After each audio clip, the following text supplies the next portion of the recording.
ਦਰਸ਼ਕੋ break ਤੋਂ ਬਾਅਦ ਤੁਹਾਡਾ ਸਭ ਦਾ ਭਰਪੂਰ ਸਵਾਗਤ ਹੈ। ਹੁਣ ਆਪਾਂ ਗੱਲਬਾਤ ਕਰਨ ਜਾ ਰਹੇ ਹਾਂ ਦੁਨੀਆ ਦੀ ਪ੍ਰਸਿੱਧ ਅਖਬਾਰ ਦਾ ਗਾਰਡੀਅਨ ਨੇ ਆਪਣੇ ਐਡੀਟੋਰੀਅਲ ਵਿੱਚ ਕਿਹਾ ਹੈ ਕਿ ਭਾਰਤ ਦੀ ਕਿਸਾਨ ਬਗਾਵਤ ਦੀ ਕੋੜੀ ਫਸਲ ਉਹੀ ਹੈ ਜੜੀ ਕਿ ਨਰਿੰਦਰ ਮੋਦੀ ਅਤੇ ਉਸ ਦੇ ਅੰਬਾਨੀ ਅਡਾਨੀ ਯਾਰਾਂ ਨੇ ਬੀਜੀ। ਸੋ ਮੀਡੀਆ ਰਿਪੋਰਟਾਂ ਅਨੁਸਾਰ ਕੋਵਿਡ-19 ਮਹਾਮਾਰੀ ਦੇ ਦੌਰਾਨ ਮੁਕੇਸ਼ ਅੰਬਾਨੀ ਦੀ ਆਮਦਨ ਵਿੱਚ 35% ਵਾਧਾ ਹੋਇਆ है। सो इस बारे ਆਪਾਂ ਵਿਚਾਰ ਚਰਚਾ ਕਰਨ ਜਾ ਰਹੇ ਹਾਂ। ਸੋ ਅਸੀਂ ਚਾਹਾਂਗੇ ਕਿ ਤੁਸੀਂ ਨਾਲ ਇਸੇ ਤਰ੍ਹਾਂ ਹੀ ਬਣੇ ਰਹਿਣਾ। ਦੇਖਣ ਸੁਣੀ ਤੁਹਾਡਾ ਸਭ ਦਾ ਬਹੁਤ ਬਹੁਤ ਸ਼ੁਕਰੀਆ ਜੀ। ਡਾਕਟਰ ਸਾਹਿਬ ਕੀ ਵਿਚਾਰਾਂ ਨੇ? देखो अज जो मैं मशहूर अखबार दा गार्डियन दा टाइटल देखिया तो एकदम मेरे दिमाग दे विच इंटैलीजेंस ब्यूरो दा चीफ रहा मलोए धर जिहड़ा हुण मर चुका है, उन्हें पहली किताब लिखी क्योंकि उन्हें पंजाब दे विच खालिस्तानी लहर नूं दबाण दे लई जो भी इंटैलीजेंस ब्यूरो दीयां चालां सी वो चलियां, पर उस नूं उन्हां ने सिख जुझारूआं दे खाते च जां वो बदनाम करन वाली ਜਿਹੜੀ ਉਸਦੀ ਪਹਿਲੀ ਕਿਤਾਬ ਸੀ। ਹਾਲਾਂ ਦੂਸਰੀ ਦੇ ਵਿੱਚ ਉਹਨੇ ਕੁਛ ਇੰਕਸ਼ਾਫ ਕੀਤੇ। ਦੂਸਰੀ ਕਿਤਾਬ ਉਹਦੀ ਦਾ ਓਪਨ ਸੀਕ੍ਰੇਟ ਸੀ, ਪਰ ਪਹਿਲੀ ਸੀ ਦਾ ਬਿਟਰ ਹਾਰਵੈਸਟ।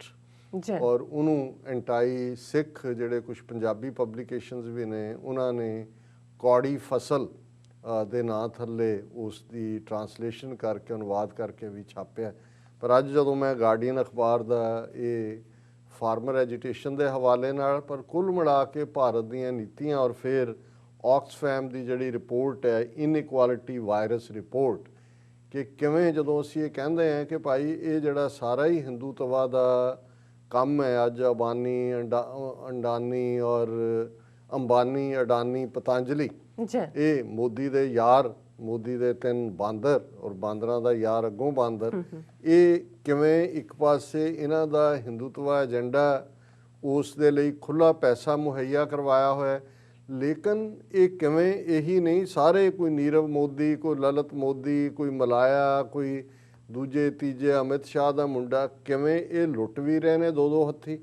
दूसरी रिपोर्ट जदों असीं ऑक्सफैम दी देखदे हैं कि Indian billionaires increase their wealth by 35% during the lockdown.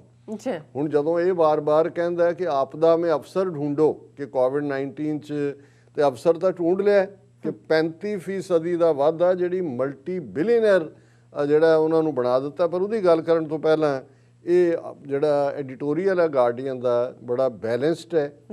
ये ओवरऑल भारत दे विच क्योंकि अज असीं रिपब्लिक डे ईव के उत्ते सो कॉल्ड इंडिया के इस प्रोग्राम नूं कर रहे हैं, कल भी असीं इहनूं जारी रखांगे। कल दे प्रोटेस्ट भी कोशिश होएगी उन्होंने लाइव कवर करन दी, हालां वैदर के उत्ते डिपेंड करता है, स्नो और रेन है इत्थे। लेकिन जिहड़ा कुल मिला के इस वेले दुनिया का ध्यान उस पासे गया और अड अड पब्लिकेशनस उन्हां दे रिसर्चर लगे हुए ने देखण च भी ऐसा की है। और ये guardians view on India's farming revolt A bitter harvest. हुण बहुतियां नूं ये लगदा जी ठीक है एक प्रोटेस्ट है, एक रैली है, एक फलाना है, इनू रिवोल्ट विद्रोह हुंदा है, बगावत हुंदी है। और नाल ही क्या है कि भाई ये कौड़ी फसल, फसल की हुंदी है कौड़ी, पहलां तां बीजी तुसीं हुंदी है, फिर जे तुसीं जिवें कहंदे ने as you sow shall you reap, कि असीं कहंदे जिहा बीजै सो लुणे कर्मा संदड़ा खेत, कि भाई जो बीजदे हो वड्डोगे। और उन्होंने एडिटोरीअल है गार्डियन का, ये कोई ओपीनियन पेज नहीं है। और उत्थों शुरू ही उन्हें किया है कि there is a growing backlash against Narendra Modi's autocratic tendencies and the plutocrat donors who fund his party. And plutocrat भर दिता है इनू माला माल कर दिता, और ऑटोक्रैटिक डिक्टेटर के मेजर। और उन्हें कोट किया है एक Narendra Modi India's Hindu nationalist prime minister has probably never read Lord Hailsham but maybe he should.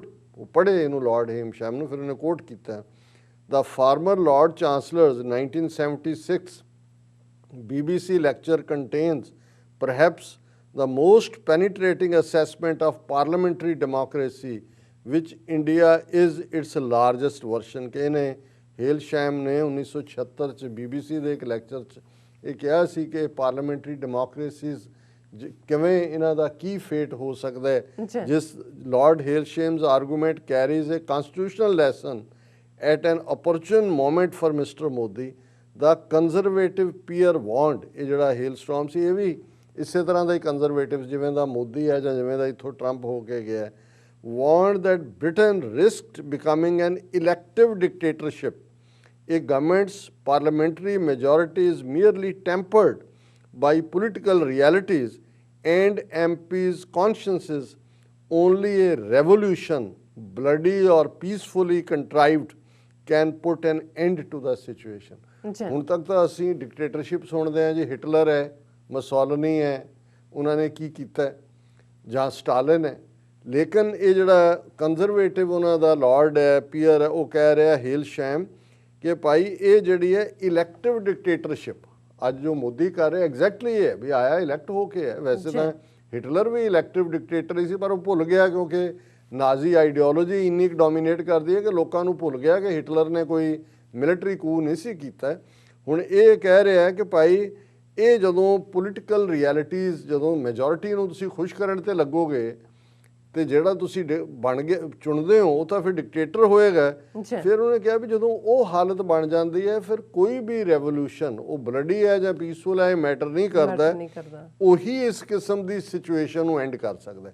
ਸੋ ਹੁਣ ਜੇ ਤੁਸੀਂ ਹੈਡਿੰਗ ਦੇਖਦੇ ਹੋ ਫਾਰਮਿੰਗ ਰਿਵੋਲਟ ਔਰ ਇਹ ਕਨਕਲੂਜਨ ਦੇਖਦੇ ਹੋ ਕਿ ਵੀ ਇਹ ਜਿਹੜੀ ਬਗਾਵਤ ਇਸ ਵੇਲੇ ਫਾਰਮਰਸ ਦੇ ਰੂਪ 'ਚ ਆਈ ਹੈ, ਇਹ ਇਸ ਦਾ ਐਂਡ ਕਰੇਗੀ ਜਿਹੜਾ ਇਸ ਵੇਲੇ elected dictatorship है। फिर उन्होंने कहा mister Modi swept to victory in elections in 2019. The once mighty Congress party almost disappeared. No rival party gained enough seats to have its chief named leader of the opposition. The judiciary has been cowed by Mr. Modi. ਇਹ ਹੈ ਬਾਹਰ ਬੈਠੇ ਗੋਰੇ ਭਾਵੇਂ ਉਹ ਆਪਣੇ business interest ਦੇ ਥੱਲੇ ਚੁੱਪ ਕਰਕੇ ਬੈਠ, ਪਤਾ ਉਹਨਾਂ ਨੂੰ ਜ਼ਰੂਰ ਹੈ ਕਿ ਵੀ ਜਿਹੜੀ ਜੁਡੀਸ਼ਰੀ ਹੈ, ਹੁਣ ਸਾਡੇ ਵੀ ਕਹੇ ਜੀ ਸੁਪਰੀਮ ਕੋਰਟ 'ਚ ਉਹ ਕਹਿੰਦਾ ਹੈਜ਼ ਬਿਨ ਮਾਊਡ, ਵੀ ਉਹ ਕੱਟ ਕੇ ਉਹਨੇ ਪਰੇ ਮਾਰੀ ਹੋਈ ਹੈ, ਜਿਵੇਂ ਪੱਠੇ ਕੁਤਰੀ ਦਾ ਮਾਊ ਡਾਊਨ ਕੀਤੀ ਹੋਈ ਹੈ, ਉਹਨਾਂ ਨੇ ਸਿਰ ਨਹੀਂ ਚੁੱਕਣਾ ਹੈ, ਉਹ ਉਹਨਾਂ ਨੂੰ ਹੀ। It is no laughing matter when Indian Muslim comedians are jailed for jokes that they have not made. ਉਹਨੇ ਇਹ ਕਿ ਵੀ ਹੁਣ ਪਿੱਛੇ ਫੜਿਆ, ਉਹਨੂੰ ਗ੍ਰਿਫਤਾਰ ਕੀਤਾ ਬੰਗਲੌਰ ਕਰਨਾਟਕਾ 'ਚ ਸੀ, ਉਹ ਜੋਕ ਉਹਨੇ ਕੀਤਾ ਹੀ ਉਹਦੇ ਤੇ ਪਾਤਾ ਉਹਨਾਂ ਨੇ ਕਿ ਜੀ ਇਹ ਭਾਵਨਾਵਾਂ ਭੜਕਾਤੀਆਂ ਔਰ ਦੂਜਾ ਕਰਤਾ। ਉਹਨੇ ਕਿਹਾ ਵੀ ਇਹ ਉਸ ਦਾ ਹਾਲ ਹੈ ਕਿ ਵੀ have not. Mr. Modi has an autocratic style. He takes decisions without forewarning and expects them to be rubber stamped by a pliant legislature. ਕਿ ਉਹ ਬਿਨਾਂ ਸਲਾਹ ਤੋਂ ਫੈਸਲੇ ਲੈਂਦਾ, ਫਿਰ ਉਹ ਸਮਝਦਾ ਹੈ ਕਿ ਜਿਹੜੀ ਕਿਉਂਕਿ ਮੈਜੋਰਿਟੀ ਹੈ ਕਿ ਵੀ ਉਹਦੇ ਤੇ ਜਿਹੜੀ ਹੈ ਉਹ ਮੋਹਰ ਲਾਓ, ਰਬੜ ਸਟੈਂਪ ਬਣਾਇਆ ਹੋਇਆ ਹੈ ਲੈਜਿਸਲੇਸ਼ਨ ਨੂੰ। Last summer, Mr. Modi enacted major formulas that threatens the livelihood of 2/3 of India's 1.3 billion people without discussion during the COVID lockdown of the parliament. ਉਹਨੇ ਕਿਹਾ ਜੀ ਆ ਪਿਛਲੇ ਮਈ ਦੇ ਵਿੱਚ ਉਹਨੇ ਪਿਛਲੀ ਗਰਮੀਆਂ 'ਚ ਮੋਦੀ ਨੇ ਇਹ ਕਾਨੂੰਨ ਬਣਾਏ ਜਿਹੜੇ 2/3 ਲੋਕ ਜਿਹੜੇ 1 ਬਿਲੀਅਨ 300 ਮਿਲੀਅਨ 'ਚੋਂ ਨੇ ਉਹਨਾਂ ਦੀਆਂ ਲਾਈਵਜ਼ ਨੂੰ ਪ੍ਰਭਾਵਿਤ ਕਰਦੇ ਨੇ, ਕਿਸੇ ਨਾਲ ਸਲਾਹ ਨਹੀਂ ਕੀਤੀ ਗਈ ਔਰ ਇਸ ਸਾਰੇ 'ਚੋਂ ਜਿਹੜਾ ਉਹਨਾਂ ਨੇ ਲਾਕਡਾਊਨ ਦਾ ਫਾਇਦਾ ਚੁੱਕਿਆ। What followed was arguably the largest general strike in history and weeks of ਕਿ ਉਸ ਤੋਂ ਬਾਅਦ ਕੀ ਹੋਇਆ ਕਿ ਹਿਊਮਨ ਹਿਸਟਰੀ ਦੀ ਲਾਰਜੈਸਟ ਸਟ੍ਰਾਈਕ ਔਰ ਕਈ ਹਫ਼ਤੇ ਤੋਂ ਅਨਰੈਸਟ ਚੱਲ ਰਿਹਾ। Unless there is a climb down, farmers will bring the capital to a halt this week when Mr. Modi hopes to be taking the military salute on the country's Republic Day। ਕਿ ਮੋਦੀ ਤਾਂ ਸਮਝਦਾ ਕਿ ਉਹ salute ਲੈ ਰਿਹਾ, ਹਾਲਾਂ president ਲੈਂਦਾ, ਉਹ ਹੋਏਗਾ ਜਿਹਨੇ ਅੱਜ ਪ੍ਰੈਜ਼ੀਡੈਂਟ ਨੇ ਜਿਹੜਾ ਨਿਊ ਈਅਰ ਈਵ ਦੇ ਉੱਤੇ ਮੈਸੇਜ ਦਿੱਤਾ ਰਾਸ਼ਟਰਪਤੀ ਨੂੰ, ਉਹਨੇ ਸਪੋਰਟ ਕੀਤਾ ਫਾਰਮ ਐਕਟਸ ਨੂੰ ਕਿ ਜੀ ਦੇਖੋ ਕਿੰਨੀ ਪ੍ਰੋਗਰੈਸ ਫਾਰਮਿੰਗ 'ਚ ਔਰ ਇਕਨੋਮਿਕਲ ਰਿਫਾਰਮ। ਉਹਨੇ ਕਿਹਾ ਜੀ ਇਹ ਦਿੱਲੀ ਨੂੰ ਖੜਾ ਕਰ ਦੇਣਾ ਉਹਨਾਂ ਨੇ ਲਿਆ ਕੇ ਕਿਸਾਨਾਂ ਨੇ ਟੂ ਏ ਗ੍ਰਾਈਂਡਿੰਗ ਹਾਲਟ ਜਦੋਂ ਇਹ ਇਸਲਾਮੀ। India's prime minister says that reforms will benefit farmers, agriculture needs updating, not least because it's fast depleting the country's water tables। ਉਹਨੇ ਕਿਹਾ ਕਿ ਵੀ ਕਿਵੇਂ ਫਾਰਮਰਸ ਦੀਆਂ ਨੀਡਸ ਹੋਣਗੀਆਂ ਪੂਰੀਆਂ ਜਾਂ ਰਿਫਾਰਮ ਉਹਨਾਂ ਨੂੰ ਫਾਇਦਾ ਪਹੁੰਚਾਏਗਾ ਜਦੋਂ ਕਿ ਧਰਤੀ ਵਿਚਲਾ ਪਾਣੀ ਜਿਹੜਾ ਉਹ ਥੱਲੇ ਜਾ ਰਿਹਾ। But mister Modi blocked parliamentary scrutiny and prevented farmers from raising objections via lawmakers. The Supreme Court has stepped in, but judges were no honest brokers, setting up a committee to investigate the issue that was dominated by pro Modi voice। ਉਹਨੇ ਕਿਹਾ ਬੇਈਮਾਨੀ ਦੇਖੋ, ਉਹ ਕਹਿੰਦੇ ਨੇ ਕਿ ਜੀ ਇਹ ਕਿਉਂ ਕਿਸਾਨਾਂ ਦੇ ਭਲੇ ਦੇ ਨੇ, ਲੇਕਿਨ ਪਾਰਲੀਮੈਂਟ 'ਚ ਡਿਸਕਸ਼ਨ 'ਚ ਨਹੀਂ ਲਿਆਂਦਾ ਕਿਉਂਕਿ ਕਿਸਾਨ ਆਪਣੇ ਨੁਮਾਇੰਦਿਆਂ ਰਾਹੀਂ ਇਸ ਦੇ ਉੱਤੇ ਜਿਹੜਾ ਆਪਣਾ ਆਬਜੈਕਸ਼ਨ ਚੁੱਕ ਸਕਦੇ ਸੀ। ਫਿਰ ਉਹਨੇ ਕਿਹਾ ਜੀ ਸੁਪਰੀਮ ਕੋਰਟ ਵੀ ਵਿੱਚ ਆ ਵੜਿਆ, ਤੇ ਸੁਪਰੀਮ ਕੋਰਟ ਜਿਹੜਾ ਬੇਈਮਾਨ ਦਲਾਲ ਹੈ ਇਸ 'ਚ, ਉਹਨੇ ਉਹ ਲੋਕ ਲਿਆਂਦੇ ਨੇ ਜਿਹੜੇ ਪ੍ਰੋ ਮੋਦੀ ਨੇ ਜਾਂ ਪ੍ਰੋ ਫਾਰਮ ਬਿਲਸ ਨੇ, pro Modi voices. Unlike the West, democracy came to India before capitalism, ਕਿ ਵੈਸਟ ਦੇ ਵਿੱਚ ਤਾਂ ਕੈਪੀਟਲਿਜ਼ਮ ਪਹਿਲਾਂ ਆਇਆ, ਪੂੰਜੀਵਾਦ, ਫਿਰ ਪਰ ਇੰਡੀਆ 'ਚ ਡੈਮੋਕ੍ਰੇਸੀ ਪਹਿਲਾਂ ਆਈ, ਕੈਪੀਟਲਿਜ਼ਮ ਬਾਅਦ 'ਚ ਆਇਆ। Mister Modi appears to think that this was a mistake and that Lord Hailsham's elective dictatorship is needed for India to industrialize। ਉਹਨਾਂ ਨੇ ਕਿਹਾ ਜੀ ਜਿਵੇਂ ਲਾਰਡ ਹੀਲਸ਼ੈਮ ਨੇ ਕਿਹਾ ਸੀ ਕਿ ਵੀ ਆਟੋਕ੍ਰੈਟਿਕ ਹੋ ਜਾਂਦੀ ਹੈ, ਮੋਦੀ ਨੂੰ ਲੱਗਦਾ ਨਹੀਂ ਇਹ ਮੈਂ ਆ ਜਿਹੜਾ ਰਿਫਾਰਮ ਕਰਕੇ ਔਰ ਇਹਨੂੰ ਠੀਕ ਕਰਾਂਗਾ ਔਰ ਇਹ ਗਲਤ ਹੋਇਆ ਜਿਹੜਾ ਪਹਿਲਾਂ ਹੁੰਦਾ ਰਿਹਾ ਜੋ ਵੀ। If so he is sadly mistaken, ਕਿ ਜੇ ਮੋਦੀ ਐਵੇਂ ਸਮਝਦਾ ਉਹ ਬਹੁਤ ਵੱਡੀ ਜਿਹੜਾ ਉਹ ਭੁਲੇਖੇ 'ਚ ਹੈ, ਗਲਤੀ ਕਰ ਰਿਹਾ ਹੈ। The new laws aim to regulate the trade of 200 million rural households, and farmers worry that these powers will be exercised on behalf of plutocrats। ਉਹਨੇ ਕਿਹਾ ਜੀ ਇਹ ਜਿਹੜੇ ਕਾਨੂੰਨ ਨੇ 200 ਮਿਲੀਅਨ ਪੇਂਡੂ ਘਰਾਣਿਆਂ ਨੂੰ ਪ੍ਰਭਾਵਿਤ ਕਰਦੇ ਨੇ, ਔਰ ਕਿਸਾਨ ਇਹ ਸਮਝਦੇ ਨੇ ਕਿ ਇਹ ਜਿਹੜੇ ਪਲੂਟੋਕਰੈਟ ਨੇ, ਡੋਨੇਸ਼ਨ ਦੇਣ ਵਾਲੇ ਅਬਾਨੀ, ਅਡਾਨੀ, ਪਤੰਜਲੀ, ਇਹ ਫਾਇਦਾ ਉਹਨਾਂ ਨੂੰ ਹੀ ਪਹੁੰਚੇਗਾ, ਉਹਨਾਂ ਦਾ ਆਪਣੇ ਘਰਾਂ ਦੇ ਉੱਤੇ ਵੀ ਕੋਈ ਕੰਟਰੋਲ ਨਹੀਂ ਰਹੇਗਾ ਆਪਣੀਆਂ ਜ਼ਮੀਨਾਂ ਦੇ। ਹੂ ਕੈਨ ਬਲੇਮ ਦੈਮ, ਉਹ ਜਿਹੜਾ ਉਹਨਾਂ ਨੂੰ ਕੋਈ ਬਣਦਾ ਨਹੀਂ ਹੈ ਦੋਸ਼ ਦੇਣਾ ਜੇ ਕਿਸਾਨ ਇਵੇਂ ਸੋਚਦੇ ਨੇ। 2 decades ago the bottom 50% of country accounted for 20% of India's income and top 1% had 14%। Today the positions are reversed। ਉਹਨੇ ਦੱਸਿਆ ਕਿ ਵੀ ਹੋਇਆ ਕੀ ਆ ਉੱਥੇ, ਕਿ ਵੀ ਇਹ 2 ਦਹਾਈਆਂ ਪਹਿਲਾਂ, 20 ਸਾਲ ਪਹਿਲਾਂ ਜਿਹੜੇ ਬਾਟਮ ਦੇ ਉੱਤੇ ਥੱਲੜੀ ਸਤ੍ਹਾ ਦੇ 50% ਲੋਕ ਸੀ, ਉਹ ਭਾਰਤ ਦੀ ਕੁੱਲ ਆਮਦਨ ਦਾ 20% ਉਹਨਾਂ ਦੇ ਕੋਲ ਸੀ, ਤੇ ਜਿਹੜਾ ਟੌਪ 1% ਹੈ ਉਹ ਉਹਨਾਂ ਦੇ ਕੋਲ 14% ਸੀ। ਸੋ ਅੱਜ ਹਾਲਾਤ ਇਸ ਤੋਂ ਵੀ ਬਿਲਕੁਲ ਪੁੱਠੇ ਹੋਏ ਨੇ। India's gilded age is shrouded in ironies. About 200 million Indians sleep on an empty stomach while state granaries bulge with cereals because government subsidizes the procurement of rice and wheat। ਉਹਨੇ ਕਿਹਾ ਜੀ ਹਾਲਤ ਇਹ ਹੈ ਕਿ 200 ਮਿਲੀਅਨ 20 ਕਰੋੜ ਲੋਕ ਭਾਰਤ ਦੇ ਭੁੱਖਾ ਢਿੱਡ ਸੌਂਦੇ ਨੇ, ਜਦੋਂ ਕਿ ਜਿਹੜੀ ਸਬਸਿਡੀ ਦੇ ਨਾਲ MSP ਦੇ ਥੱਲੇ ਉਹਨਾਂ ਨੇ ਕਣਕ ਚੌਲ ਖਰੀਦੇ ਨੇ, ਉਹਨਾਂ ਦੀਆਂ ਗ੍ਰੈਨਰੀਜ਼ ਭਰੀਆਂ ਹੋਈਆਂ ਸਰਕਾਰ ਦੀਆਂ, ਲੇਕਿਨ ਉਹ ਉਹਨਾਂ ਨੂੰ ਵੀ ਨਹੀਂ ਦਿੰਦੇ ਕਿਉਂਕਿ ਜੇ ਤੁਸੀਂ ਖੋਲ੍ਹ ਦਿਓ, ਜੇ ਤੁਸੀਂ ਘੱਟੋ ਘੱਟ ਵੈਲਫੇਅਰ ਸਟੇਟ ਹੀ ਬਣ ਜਾਓ, ਲੇਕਿਨ ਇਹ ਵੀ ਨਹੀਂ ਹੈ। Yet the poor do not have enough money to buy healthy meals and there is no state guaranteed food security। ਕਿਉਂ ਨਾ state guaranteed food security ਹੈ, ਨਾ ਗਰੀਬਾਂ ਕੋਲ ਪੈਸੇ ਨੇ ਆਨ ਖਰੀਦ। India needs politicians who can argue that country should diversify its agriculture base and mitigate the effects by expanding welfare and creating industries to offer jobs to those displaced from land।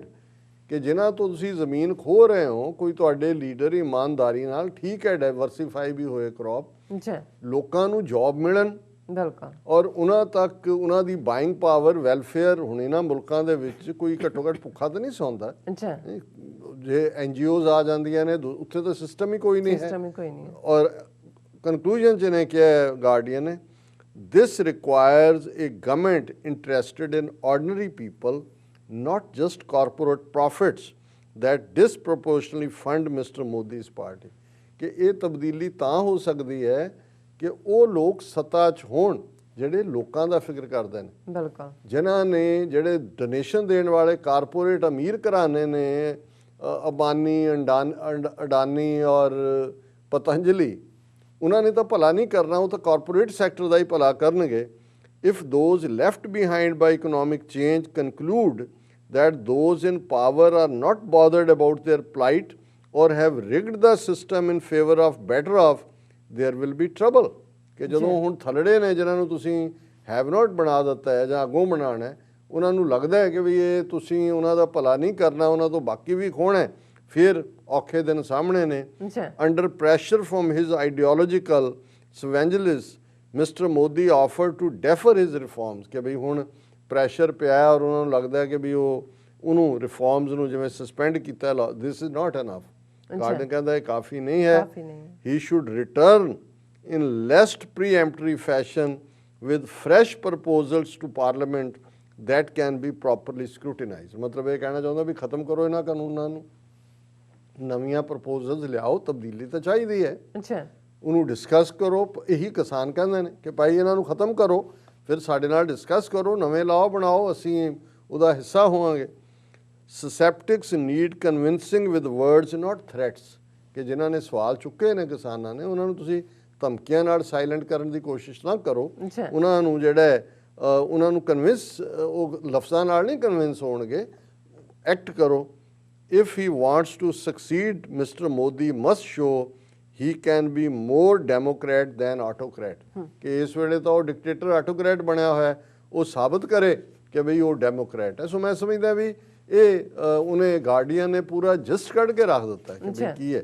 ਔਰ ਜਿਹੜੀ ਅਸੀਂ ਆਕਸਫੈਮ ਦੀ report ਦਾ ਜ਼ਿਕਰ ਕੀਤਾ, Indian billionaires increased their wealth by 35% during the lockdown, says Oxfam report।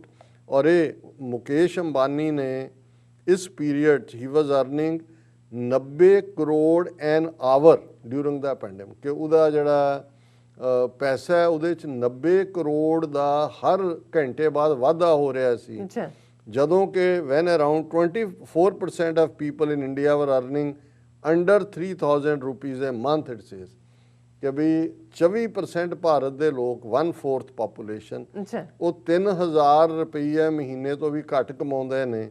ਲੇਕਿਨ ਮੁਕੇਸ਼ ਅੰਬਾਨੀ ਜਿਹੜਾ ਹੈ ਉਹ ਇਸ ਪੈਂਡੇਮਿਕ 'ਚ 90 ਕਰੋੜ ਰੁਪਈਆ ਹਰ ਘੰਟੇ 'ਚ ਕਮਾ ਰਿਹਾ ਸੀ। ਵਾਹ ਜੀ ਵਾਹ। Indian billionaires increased their wealth by 35% during the lockdown to rupees 3 trillion, ranking India after US, China, Germany, Russia and France। ਇਹ ਜਿਹੜੇ ਉਹਨਾਂ ਦੇ ਬਿਲੀਅਨੇਅਰ ਨੇ, ਉਹਨਾਂ ਨੇ 3 ਟ੍ਰਿਲੀਅਨ ਰੁਪਏ ਇਹਨਾਂ 8-10 ਮਹੀਨਿਆਂ ਦੇ ਵਿੱਚ ਕਮਾਏ ਨੇ। ਅੱਛਾ Out of these, the rise in fortunes for top 100 billionaires since the lockdown in March is enough to give every one of the 130 million poorest Indian people a check for rupees 94,045 each, according to Oxfam's inequality virus report released on the opening day of the World Economic Forum in Davos। ਅੱਛਾ ਡੈਵਸ world economical form ਦੀ ਜਿਹੜਾ ਉਹ ਸ਼ੁਰੂ ਹੋਇਆ session, ਔਰ ਪਹਿਲੀ report 'ਚ ਉਹਨਾਂ ਨੇ ਕਿਹਾ ਕਿ ਜਿੰਨੇ ਪੈਸੇ ਇਹਨਾਂ 100 ਬਿਲੀਅਨਰਸ ਨੇ ਬਣਾਏ ਨੇ, ਜੇ ਇਹ ਆਮ ਲੋਕਾਂ ਨੂੰ ਦੇਣ ਤੇ ਘੱਟੋ ਘੱਟ 138 ਮਿਲੀਅਨ ਲੋਕ ਅੱਛਾ ਜਿਹੜੇ ਨੇ, ਆਲਮੋਸਟ 14 ਕਰੋੜ, ਉਹਨਾਂ ਨੂੰ 94,045 ਰੁਪਏ ਦਾ ਚੈੱਕ ਕੱਲੇ ਨੂੰ ਮਿਲੇ। ਇੰਨੇ ਪੈਸੇ ਇਹਨਾਂ ਨੇ ਇਸ ਸਾਰੇ 'ਚ, ਇਹ ਸਭ ਮੋਦੀ ਦੇ ਯਾਰ ਅਬਾਨੀ, ਅੰਡਾਨੀ, ਅੰਬਾਨੀ, ਪਤੰਜਲੀ। ਅੱਛਾ The wealth of just the top 11 billionaires during the pandemic could easily sustain the Manregas of Health Ministry for next 10 years, stated the report, which underscored the deepening inequalities due to COVID-19, where the wealthiest escaped the worst impact of pandemic while the poor faced joblessness, starvation and death। ਕਿ ਗਰੀਬ ਵਿਚਾਰੇ ਕੰਮਾਂ ਤੋਂ ਗਏ, ਭੁੱਖੇ ਮਰ ਰਹੇ ਨੇ, ਮਰ ਗਏ ਨੇ, ਮਰ ਗਏ ਨੇ, ਲੇਕਿਨ ਇਹਨਾਂ ਦਾ ਜਿਹੜਾ ਖਜ਼ਾਨਾ ਹੈ ਉਹ ਬਾਹਰ ਖਜ਼ਾਨੇ 'ਚੋਂ ਡੁੱਲ ਕੇ ਪੈਸੇ ਪੈ ਰਹੇ ਨੇ, ਕਿਉਂਕਿ ਇਹਨਾਂ ਨੇ ਇਸ ਦਾ ਫਾਇਦਾ ਚੁੱਕਿਆ। ਅੱਛਾ Mukesh Ambani, who emerged as the richest man in India and Asia, ਇਸ ਵੇਲੇ ਇਹ ਸਾਰੇ ਏਸ਼ੀਆ ਦਾ ਸਭ ਤੋਂ ਅਮੀਰ ਆਦਮੀ ਬਣ ਗਿਆ, earned rupees 90 crore an hour during the pandemic, when around 24% of people in country were earning under 3,000 a month during lockdown. The increase in his wealth alone could keep 40 crore informal workers out of poverty for at least 5 months, said the report। ਕਿ ਜਿੰਨੇ ਪੈਸੇ ਇਹਨੇ 10 ਮਹੀਨੇ 'ਚ ਬਣਾਏ ਨੇ, ਇਹਦੇ 'ਚ 40 ਕਰੋੜ ਲੋਕ ਜਿਹੜੇ ਨੇ ਉਹ 5 ਮਹੀਨੇ ਜਿਹੜੇ ਨੇ ਉਹ ਰੱਜ ਕੇ ਖਾ ਸਕਦੇ ਨੇ। ਉਹਨਾਂ ਦਾ ਇਹਨੇ ਪ੍ਰੋਫਿਟ ਕੀਤਾ। It recommended reintroducing the wealth tax and effecting a one-time COVID-19 cess of 4% on taxable income of over rupees 10 lakh to help the economy recover from ਦਾ ਲੋਕਡਾਊਨ, ਉਹ ਜਿਹੜਾ ਉਹਨਾਂ ਨੇ ਰਿਕਮੈਂਡੇਸ਼ਨ ਕਿ ਉਹਨਾਂ ਨੇ ਕਿਹਾ ਘੱਟੋ ਘੱਟ ਇਹਨਾਂ ਨੇ ਜਿਨ੍ਹਾਂ ਨੇ ਬਿਲੀਅਨਰ ਬਣੇ ਨੇ ਇਹਨਾਂ ਤੇ ਤੁਸੀਂ 4% ਟੈਕਸ ਹੀ ਲਾ ਦਿਓ ਕੋਵਿਡ-19 ਦਾ, ਟੈਕਸੇਬਲ ਇਨਕਮ 10 ਲੱਖ ਤੋਂ ਜ਼ਿਆਦਾ ਜਿਹਦੀ ਹੈ, ਜੀ ਤਾਂ ਕਿ ਇਕਨੋਮੀ ਜਿਹੜੀ ਹੈ ਉਹ ਇੰਪਰੂਵ ਹੋ ਸਕੇ। ਬਿਲਕੁਲ। ਔਰ ਇਹ ਜਿਹੜਾ ਜਿਹੜੇ ਇਸ ਵੇਲੇ 954 ਭਾਰਤ ਦੇ ਸਭ ਤੋਂ ਅਮੀਰ ਫੈਮਲੀਜ਼ ਨੇ ਉਹਨਾਂ ਤੇ ਵੈਲਥ ਟੈਕਸ ਲੱਗੇ ਤੇ ਇਹ 1% GDP ਜਿੰਨੀ ਭਾਰਤ ਦੀ ਹੈ ਉਸ ਤੋਂ ਜ਼ਿਆਦਾ ਆਮਦਨ ਹੋ ਸਕਦੀ ਹੈ। The report also delved deeper into different forms of inequalities, including educational, gender and health, which meant the facilities to wash hands and maintain distance essential to prevent the spread of coronavirus was impossible for a majority of the population। ਕਈ ਜਾਓ ਜੀ 6 ਫੁੱਟ ਦੀ ਜਿਹੜੀ ਆ ਉਹ ਫਾਸਲਾ ਰੱਖੋ, ਉਹ 12x12 ਦੇ ਵਿੱਚ ਟੱਬਰ 8 ਜੀਆਂ ਦਾ ਰਹਿੰਦਾ, ਕਿਹੜਾ ਡਿਸਟੈਂਸ ਰੱਖਣਾ। ਹੁਣ ਇੱਥੇ ਵੀ ਜੇ ਤੁਸੀਂ ਅਮਰੀਕਾ 'ਚ ਕੁਈਨਜ਼ ਆ ਉਹਨਾਂ ਆਬਾਦੀਆਂ ਜਿੱਥੇ ਗਰੀਬ ਨੇ, ਕਿਉਂਕਿ ਇੱਕ ਨੂੰ ਹੋਇਆ ਸਾਰਿਆਂ ਨੂੰ ਹੀ ਹੋਇਆ, ਉਹ ਤਾਂ ਰਹਿੰਦੇ ਹੀ ਉਹਨਾਂ ਹਾਲਾਤਾਂ 'ਚ ਨੇ। ਸੋ ਕੁੱਲ ਮਿਲਾ ਕੇ ਅੱਗੇ ਹੈਲਥ, ਐਜੂਕੇਸ਼ਨ, ਜੈਂਡਰ ਇਸ ਦੇ ਉੱਤੇ ਡੀਟੇਲ ਰਿਪੋਰਟ ਹੈ, ਪਰ ਇਹ ਤੁਹਾਨੂੰ ਇੱਕ ਆਈਡੀਆ ਦਿੰਦਾ ਹੈ ਕਿ 100 ਬਿਲੀਅਨਰ ਮੋਦੀ ਦੇ ਯਾਰ ਔਰ ਉਹਨਾਂ ਨੇ ਜਿਨ੍ਹਾਂ ਨੇ ਇਹਨਾਂ ਦੇ ਫੰਡਸ ਦਿੱਤਾ ਹੈ ਉਹਨਾਂ ਨੇ ਖੁੱਲ੍ਹ ਕੇ ਇਸ ਸਾਰੇ ਦਾ ਫਾਇਦਾ ਚੁੱਕਿਆ। 35% ਉਹਨਾਂ ਦਾ ਵਧਿਆ ਸਾਰਾ ਪਾਰਟ। ਮੁਕੇਸ਼ ਅੰਬਾਨੀ ਇਸ ਵੇਲੇ ਭਾਰਤ ਦਾ ਹੀ ਨਹੀਂ ਏਸ਼ੀਆ ਦਾ ਸਭ ਤੋਂ ਅਮੀਰ ਬੰਦਾ ਬਣ ਕੇ ਸਾਹਮਣੇ ਆਇਆ। ਸੋ ਇਹ ਹੈ ਮੋਦੀ ਹੈ ਤਾਂ ਮੁਮਕਿਨ ਹੈ, ਤਾਂ ਮੁਮਕਿਨ ਹੈ। ਜੀ ਡਾਕਟਰ ਸਾਹਿਬ ਤੁਹਾਡਾ ਬਹੁਤ ਬਹੁਤ ਸ਼ੁਕਰੀਆ, ਤੁਸੀਂ ਆਪਣੇ ਵਿਚਾਰ ਸਾਡੇ ਦਰਸ਼ਕਾਂ ਨਾਲ ਸਾਂਝੇ ਕੀਤੇ ਨੇ। ਸੋ ਇੱਥੇ ਲੈਣੇ ਬ੍ਰੇਕ, ਵਿਊਅਰਸ ਤੁਸੀਂ ਸਾਨੂੰ ਇਸੇ ਤਰ੍ਹਾਂ ਹੀ ਬਣੇ ਰਹਿਣਾ। ਮਿਲਦੇ ਹਾਂ ਆਫਟਰ ਦਿਸ ਸ਼ਾਰਟ ਬ੍ਰੇਕ।